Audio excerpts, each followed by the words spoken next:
সময়কে মূল্য দেওয়া। সময়ই জীবনের সবচেয়ে বড় সম্পদ। একটা ছোট্ট শহরে থাকতো অর্ণব নামে এক ছেলে। অর্ণব খুব মেধাবী হলেও একটা বড় সমস্যা ছিল, সে কখনোই সময়ের দাম দিত না। স্কুলে হোমওয়ার্ক শেষ না করে সে বন্ধুর সাথে খেলতে চলে যেত। পরীক্ষার আগে পড়াশোনা পেলে দিব্যি মোবাইলে গেম খেলতো, আবার প্রতিদিন দেরি করে ঘুম থেকে উঠত। শিক্ষকরা বারবার সতর্ক করলেও অর্ণব কখনো মন দিত না। সে ভাবত, সময় তো অনেক আছে, আজ না হলে কাল করব। প্রথম ধাক্কা একদিন স্কুলে গুরুত্বপূর্ণ গণিত পরীক্ষা ছিল। অর্ণব আগের রাতে পড়াশোনার বদলে সিনেমা দেখেছিল। পরীক্ষার হলে বসে যখন প্রশ্নপত্র হাতে পেল, তার চোখ কপালে উঠল।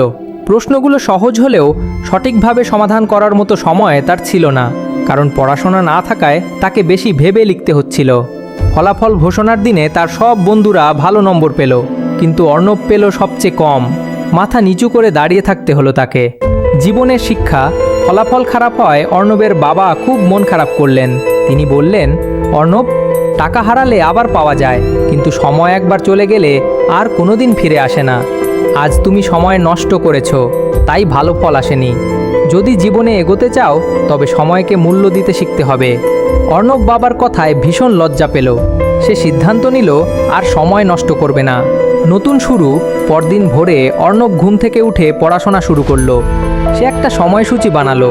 সকালে 1 ঘন্টা পড়াশোনা, বিকেলে খেলাধুলা, রাতে আবার হোমওয়ার্ক।